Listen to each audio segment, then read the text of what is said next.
y recibiréis poder cuando haya venido sobre vosotros el Espíritu Santo.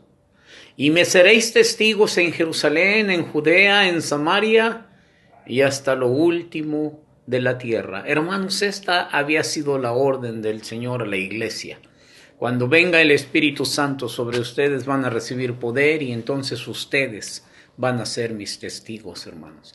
Y como lo hemos visto anteriormente, hermanos, cuando empieza el ministerio de los apóstoles, hermanos, la iglesia en solamente 2 días, hermanos, crece a miles y miles de creyentes. En un día se convierte en 8,000, en otro día 5,000, y el Señor añadía cada día a la iglesia a los que habían de ser salvos, hermanos.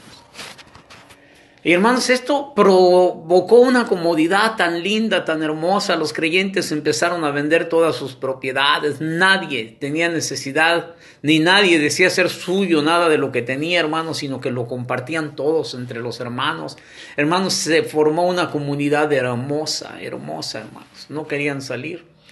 Hermanos, sucedieron algunas circunstancias. Una de ellas, una persecución que vino sobre la iglesia, hermanos. Hermanos, uno puede decir, ¿cómo es posible si estaban tan a gusto, tan felices? Y viene la persecución, pero hay algo interesante, hermanos, acerca de esta persecución. La Biblia dice que los que fueron perseguidos, hermanos, eran esparcidos por Judea, por Samaria, por Jerusalén. Hermanos, qué interesante. El Señor les había dicho, me van a ser testigos en Jerusalén, Judea, Samaria y hasta lo último de la tierra.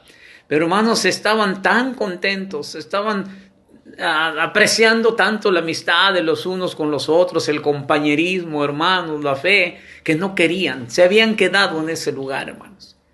Entonces hubo necesidad de que el Señor enviara persecución para que fueran por Jerusalén, Judea, Samaria y, hermanos, hasta lo último de la tierra. Qué interesante, porque esto fue lo que sucedió con los moravos, hermanos. Cuando los moravos fueron acogidos por el conde Nicolás de Zinzendorf, hermanos, se formó una comunidad tan linda que no querían salir de ahí. Los propios líderes espirituales, hermanos, no querían que nadie saliera de ahí, pero hubo necesidad, hermanos. El Señor inspiró a un hombre, hermanos, para que animara a estos moravos, y luego 2 jóvenes salieron, hermanos, dando testimonio.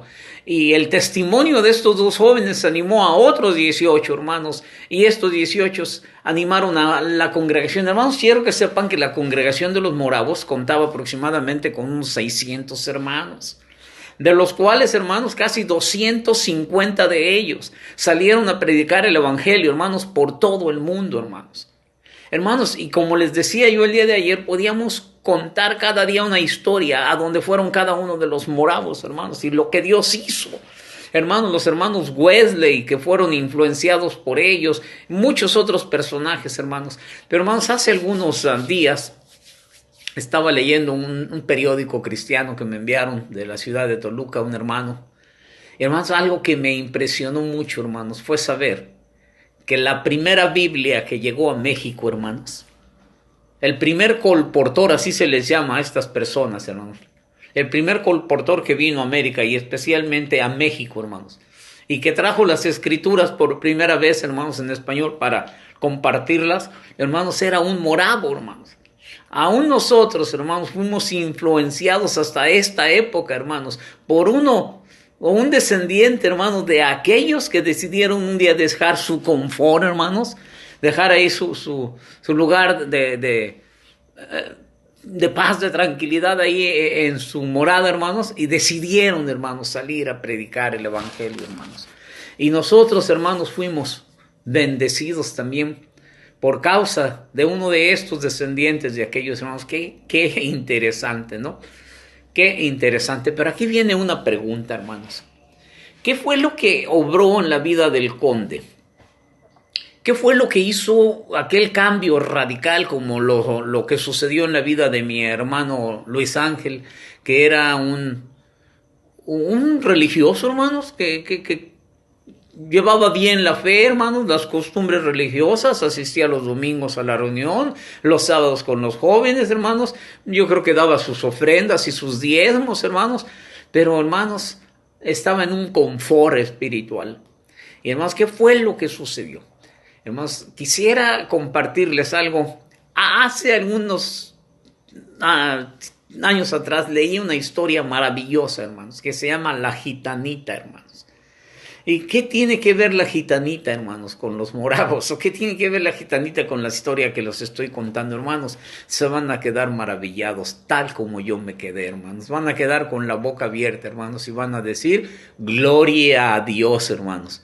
Van a ver en qué forma tan maravillosa se relaciona la historia de una gitana, hermanos, con el movimiento, hermanos, que llegó al mundo entero y que hoy en día todavía sigue influenciando la vida de cientos y miles de gentes, hermanos. Un movimiento, hermanos, que se fue por todo el mundo para compartir el evangelio, hermanos. ¿Y qué tiene que ver una gitanita en ello, hermanos? Además que ni cristiana era, hermanos. Si Dios lo permite, mañana les contaré la historia de la gitanita, hermanos. Dios les bendiga.